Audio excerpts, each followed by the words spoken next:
Parlons du métier de gestionnaire de paye, avec d'un côté le but du métier, les compétences clés à maîtriser, les outils à maîtriser, le type de client auquel on a affaire, et bien sûr les salaires auxquels on peut prétendre, que ce soit en mode salarié ou la rémunération qu'on peut toucher quand on est un prestataire de service. On va en parler dans cette vidéo. Le but du gestionnaire de paie est simple. Il doit assurer la conformité des salaires et des charges sociales, pour assurer que la relation entre le salarié et l'entreprise soit conforme, juste et bien matérialisée par le bulletin de paie qui est correct et conforme. Et donc pour ça, il doit avoir une maîtrise bien évidemment de tous les éléments constitutifs de la fiche de paie et être capable, le cas échéant, de répondre aux questions qui sont formulées par l'employeur ou par l'employé. Dans les compétences clés à maîtriser par le gestionnaire de paie, on a bien évidemment la législation du droit du travail, les conventions collectives et la fiscalité de l'entreprise. C'est important et ça évolue très très vite. Donc dans la masse de travail du gestionnaire de paie, il y a bien sûr la mise à jour de ses compétences et de ses connaissances par rapport à tout ce qui constitue vraiment le cadre de la loi au travail. Ensuite, bien évidemment, la rigueur, la fiabilité, puisque, comme j'ai dit, ça évolue continuellement. Il faut se tenir à jour, il faut être capable vraiment de s'adapter, d'adapter aussi sa méthodologie et parfois ses méthodes de calcul quand c'est nécessaire et quand la réglementation évolue, et s'assurer que finalement il n'y a pas d'erreurs qui se sont glissées dans les méthodologies et dans les résultats des fiches de paie qui ont été élaborées. Ça, c'est très important. Bien évidemment, il y a une notion de confidentialité. On traite de la paie des salariés, il y a de la donnée personnelle, bien évidemment, qui intervient très généralement. Il faut s'assurer d'avoir une confidentialité parfaite et totale sur ce métier. Surtout quand on est sous-traitant. Ça, c'est très important, bien évidemment. Il faut être capable aussi, quand on nous pose des questions, ça peut être des questions liées par exemple au congé payé, pourquoi on voit un décompte des jours ouvrés versus jours ouvrables, etc. etc. Il faut être capable de vulgariser, de sorte à faire comprendre, bien intégrer à l'employeur ou à l'employé la méthodologie que l'on a appliquée et pourquoi on a tel résultat qui s'inscrit sur la fiche de paie par rapport à tel contexte. Ça, c'est important. Et bien évidemment, il faut un éveil constant. Un éveil constant sur, je l'ai dit, la législation, mais aussi les derniers logiciels en vigueur qui peuvent nous permettre de mieux faire notre travail.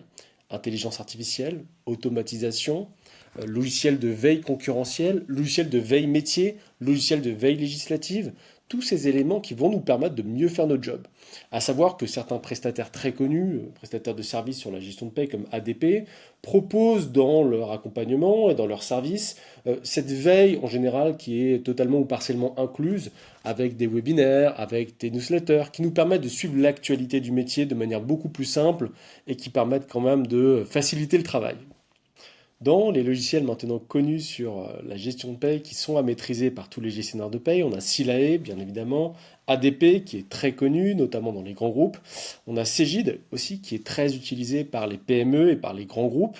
Et on a des logiciels plus modestes, adaptés aux startups par exemple, comme Luca ou comme Payfit, qui aujourd'hui commence à être très répandu également. Ces logiciels doivent être maîtrisés par les salariés, mais aussi par les prestataires de services qui sont amenés à officier avec différents types de clients, de différents formats, différentes tailles. Et il est important d'avoir dans leur besace, dans leur arc de compétences et de connaissances, la maîtrise de ces différents logiciels. La prise en main est souvent la même. On voit des choses qui sont reconnaissables, donc il ne faut pas avoir peur d'aller toucher à différents logiciels. Une fois qu'on a maîtrisé un logiciel, en général, les autres ressemblent énormément au paradigme qu'on le connaît. Et il est assez simple d'avoir une maîtrise assez globale de l'ensemble des éléments.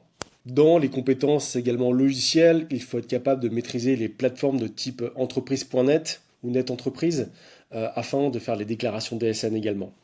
Ça va être quelque chose de demandé, donc forcément il faut être en mesure de le faire. Alors, qui sont les clients des gestionnaires de paie?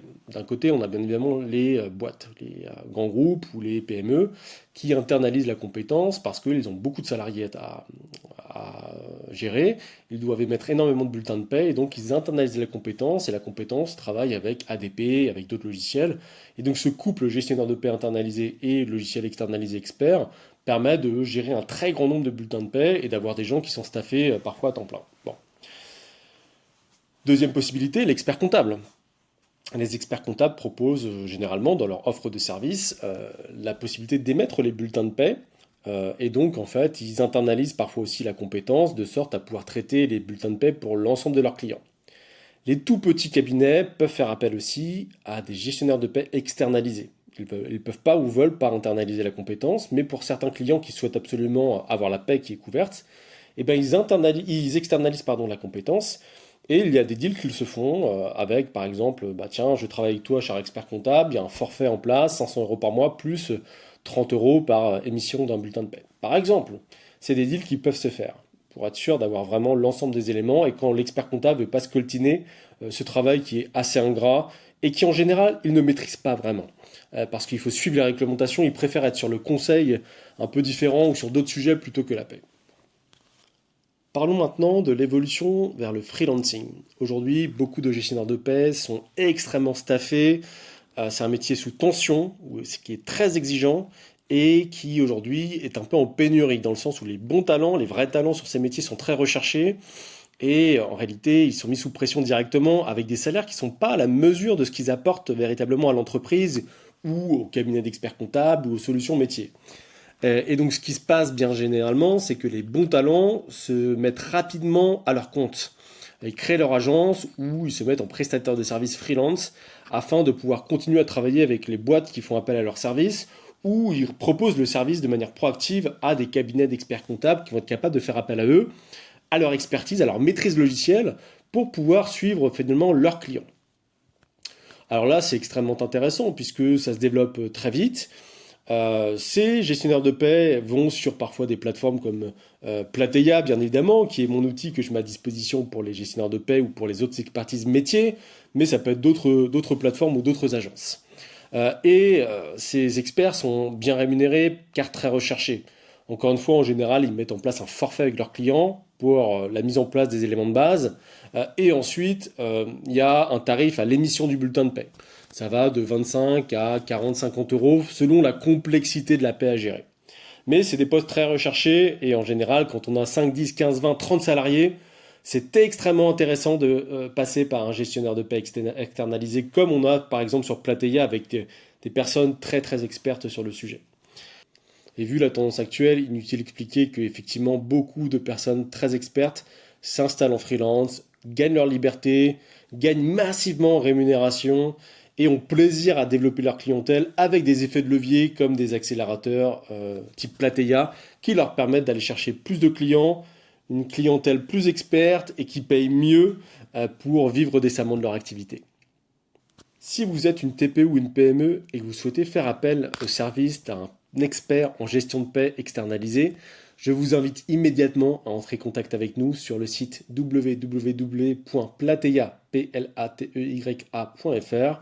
Déposez votre besoin, créez votre compte gratuitement et vous pourrez être mis en relation avec des experts de paie, experts, c'est le cas de le dire, qui pourront prendre en compte votre besoin et vous assurer une gestion de la paie conforme, dans les temps et surtout sereine, afin que vous puissiez dormir sur vos deux oreilles et faire en sorte que tous les paies arrivent en temps et en heure pour vos salariés. Si ça vous intéresse, rendez-vous sur plateia.fr.